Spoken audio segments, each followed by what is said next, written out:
you all for being here today. My hope is that we're able to get through our agenda quickly, because I do want to get into the presentation, which is 1E2, with regards to the PTP. And you know, all of us at one point or another get approached by residents in our community, and they ask, A, what happened to the PTP? Why haven't projects been funded? Why hasn't the expansion of Metro Rail been accomplished? And I think it's important, and it's timely now, that we have a thorough, transparent conversation on how the money's been invested, where the money has been invested. If there has been errors, let's own it. But I think it's important that we, you know, remove the fact versus the fiction. Board members, let me draw your attention to item 1E1. And it's, I had a conversation with Jennifer, have multiple conversations with Jennifer Moon with regards to the PT funding. Where did the money go? How was it spent and whatnot? I know some of you already know this. I'm sorry? 1E2, I'm sorry. I know that that many of you already know this much better than anybody else, but for my edification, I think for the, Commissioner Higgins, Commissioner Gow's not here with us here today, was to be able to go over this. As I said in the outset, we get asked a lot, you know, what happened to the money and why hasn't the corridors been done? And you know, I have my thoughts on it, but instead of, you know, making statements, I'd rather go through what she's passed out. Before we go through her surtax revenue and expenditures, which I think everybody should have a copy, Mr. Attorney, I think you had from your office something, the Charter County Transportation System surtax. I think you wanted to go through this first, and then we'll go to Jennifer. Thank you, Jennifer, for being here. You're recognized, Mr. Attorney. Do you have other copies? We need other copies, folks. All right, here you go. Here you go. Well, Here you go. No, it's the charter one. Oh, the other one? Let me get another one. Is it? all right, I think every, you got one? Yeah, you got one. Okay, everybody's got one here now on the dais. I don't know if they were going to put it on. You need one? There we go. Oh, there it is. Okay. It's on your screens now. Okay. Mr. Chairman, we're asked to put together basically the relevant statutes and ordinances, and basically from beginning to where we are now.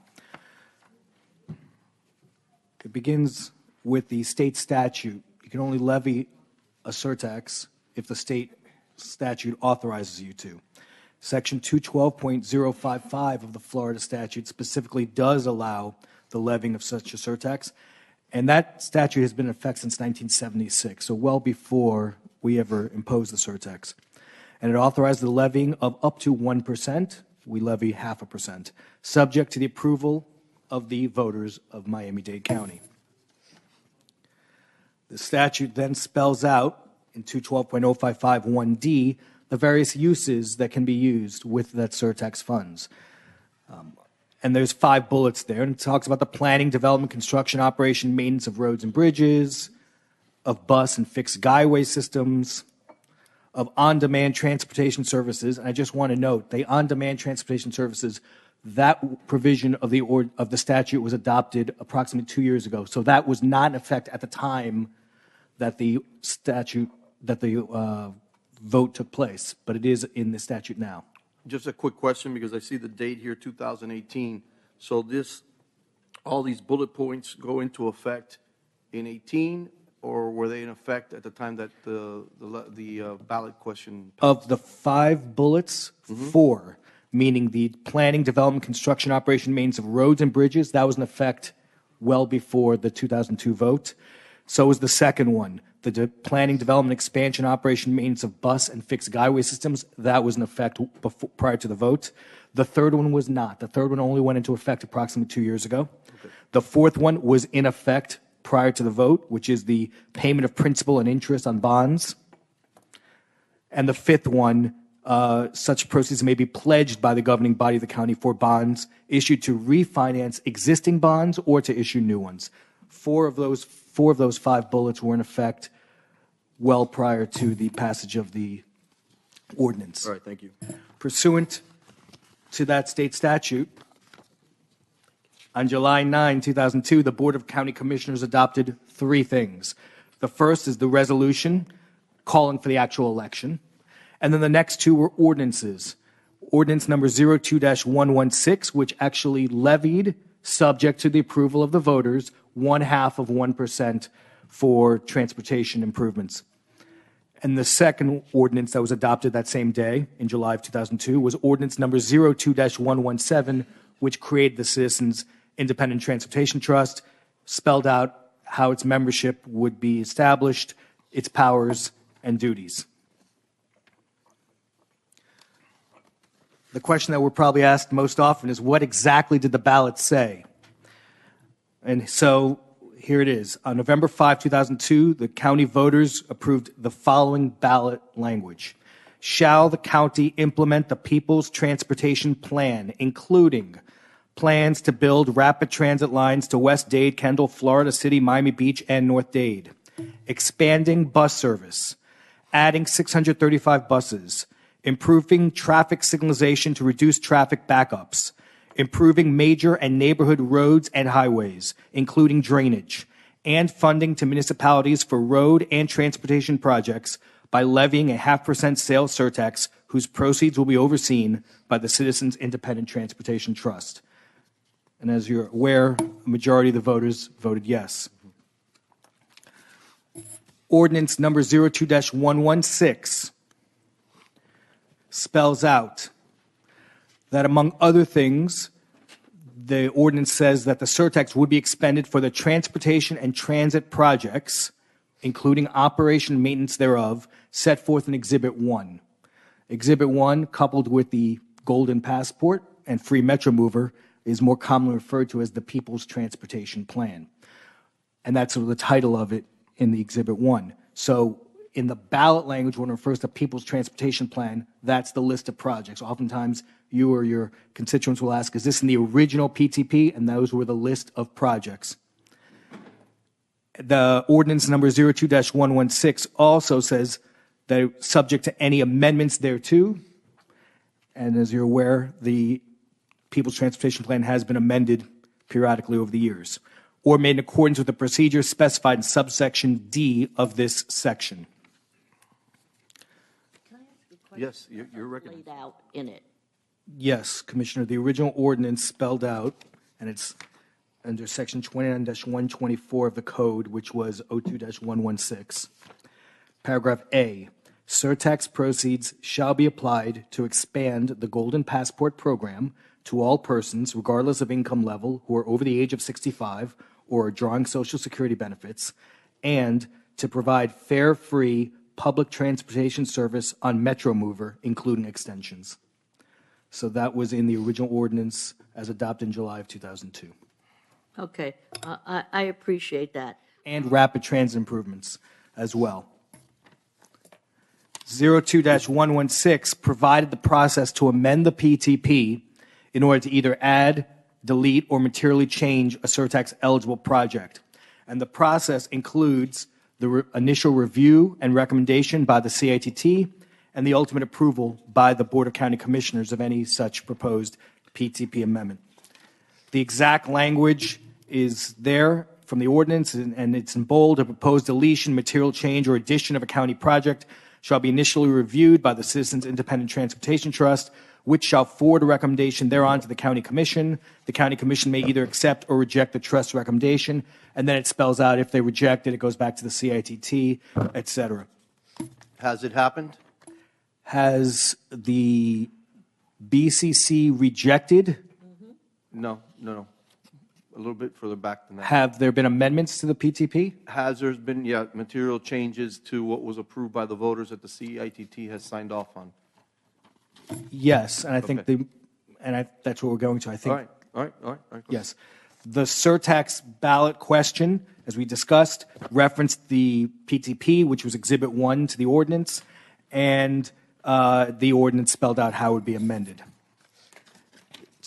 Anticipating that question, Chairman Bovo, CITT in 2008 adopted a resolution, November 25th to be precise, which is more commonly referred to as unification, which expanded the ability to use surtax funds not merely on the operation maintenance of the expansions, but on the existing service, meaning the existing rail lines, the existing mover lines, the existing bus line. That was forwarded to the Board of County Commissioners, and on March 3rd, 2009, the board adopted resolution number R-222-09, which allowed for the use of surtax funds for operation maintenance of both the existing and the new in what is commonly referred to as unification. Thank you, Mr. Good afternoon, Jennifer Moon, Office of Management and Budget. Commissioner Bovo asked me to put together some information that provided more accurate data than what has been said at various public meetings and information that's been provided publicly. And so I put together some information that has some historical facts for everyone to have and some information about potential impacts of things moving forward. No matter what we do moving forward, there were both explicit and implicit promises that were made as part of the People's Transportation Plan effort that cannot be met. A lot of the promises that people remember most, though, were implicit promises. And but even at this point, a lot of the explicit, the dates by which things were supposed to happen it's not that we haven't met the dates yet, it's at this point we won't be able to do it. An example is the corridors were extended out through the 2027, 28 time period. They weren't all going to be implemented right away. Many people believe that the promises haven't been met because all of the corridors haven't been implemented yet. But that was an implicit promise, not an explicit promise. But what happened is that assumptions that were made in the original plan almost immediately didn't pan out. Some of the assumptions were that ridership was going to increase by 50% right away. So the revenue associated with the fare collections would have gone up by 50% the first year and then gone up 3% per year following that. And that, of course, hasn't happened. Ridership did not increase that much, and we have not adjusted the fares. There were the assumptions related to personnel costs did not track with what actually happened with collective bargaining agreements. And things like an assumption that the 20% that was going to municipalities had a rule in it that 20% of what the municipalities got needed to be spent on public transportation projects. But the intention was that that money would either come back to the county or those entities would purchase smaller buses and run circulator routes, and the county would then only run the sort of major spine routes, and that of course didn't happen either. And so many of these things make it impossible now at this point for what was understood to be what the community would be getting for it to happen. When there's a confusion between the definition of the People's Transportation Plan and the People's Transportation Plan surtax. The plan itself involves revenues beyond the surtax. When you look at the original pro formas even, there's general fund contributions, there's federal and state contributions, there's the fare assumptions on the fares, interest, all different kinds of things. So one of the distinctions I want to make is when you're talking about the surtax itself, that's just the surtax. But when you're talking about the People's Transportation Plan, there's many other revenues involved, and you'll see that as we go through this. One of the first statements that was made early on was that the county had gotten over $4 billion worth of surtax and wasted over $2 billion of that. That's a statement that's been made recently. And So what I put together was how much the county has actually collected from 2003 to 2018, and it's including interest that's been earned, it's $3.2 billion. 710 million of that has gone to cities. 735 million of it has been used to make debt payments on about $1.4 billion worth of projects that have been done. About 107 million of it has been used for pay-as-you-go projects. $1 billion of it has been used for PTP service, and what I'm talking about is the service that was initiated as part of the plan that was approved in 2002. So things like the Golden Passport, the free Metro Mover, the things that are listed at the very bottom of that first page. Expansion, the operations of the Arlington Heights MIC connector, and expanded and new bus routes. There has been $476 million spent on what I'm referring to as non-PTP service, and that's as a result of the unification. And then 25 million or thereabouts to date on paying for the CITT. 100 million has been transferred to the capital expansion fund, and about 16 million remains in reserve when you look at the end of fiscal year 17-18. Another statement, a misunderstanding, is that there's only been one project that has been accomplished through by the county subsequent to the approval of the PTP surtax, and that's the MIC Arlington Heights connector. But actually, funding has gone for the replacement of the new rail cars. We've replaced many buses. We've spent over $100 million on bus replacements. There was a significant rehabilitation refurbishment of the Metro Mover system, and that was pretty early on. There are a number of public works and roadway projects. Commissioner Moss was talking about one of them earlier. There are the neighborhood improvements that each of you make a decision about in the neighborhoods in your districts. We have done work purchasing and building park and ride facilities. Money has gone for the Golden Glades multimodal facility, which is being worked on now. We've spent money on additional bus garages, project for STS. We spent money related to the automated fare collection system and upgraded the Metro Rail Operations Center. In almost all of these cases, PTP was not the only source of funds that was used for the project. And one of the intents of the PTP surtax was that it would allow us to leverage other dollars. That by having the PTP surtax in place, we would be able to draw down federal and state dollars in order to pay for public transportation.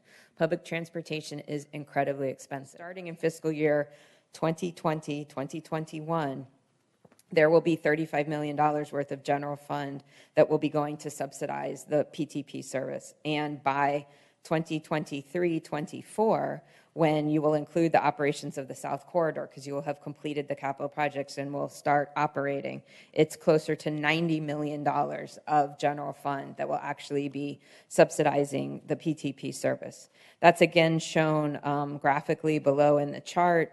You know, one of the things that when I was looking at this last night, and I had seen it already before, but the last part that she's talking about, where general funds are now going in to basically make whole promises, and that number is only going to increase as it moves forward, and that is extremely concerning. And I had made a statement, I think, at one of the board meetings. This is the ultimate question of all. You know, in your opinion, was the half-cent enough to accomplish everything that was promised? No. Okay. And that's in a nutshell where the issue is. When this was initially, brought before the community, we as elected officials were led to believe that we were going to be able to build these corridors. Okay. A lot of the corridors were going to be built in the outer years, and many of us had problems, with that. I mean, you're talking about going out to 2037 and all that kind of stuff, because the corridors were staggered. We realized that that wasn't going to happen, and we put together a big community meeting, and we brought everybody together, and it was like a confession, session, to say to the community that we weren't going to be able to make good on all of these promises. And so I took the position, and I think that, many of us on the board took the position that if we could just get some projects started, we can't build everything with the funding that we have, but if we could just get some projects started, then it would place us in a position where we could go back to the community and ask them, if they would support additional revenue, additional half penny. Even though we were led to believe that we could do it with the half penny, there's one commissioner, Commissioner Barrero, who was saying, we can't do it with the half penny, we need the penny, that type of thing. So we found ourselves in that position. We had a come to Jesus moment, when we brought the community together and, and said, this is what we have, and, I believe, and I still believe, if we can get some projects out of the ground and moving forward, that we have an opportunity to go back to the community and to ask the community for additional support. When I started looking at the Metro Mover and listening to the reasoning behind it, and people said, well, it was a promise. And you know something? If you start looking at the paperwork, there were a whole bunch of promises, and they never could have been kept. So thanks for putting that all on the record. So now, with a dose of reality, if we could just move us forward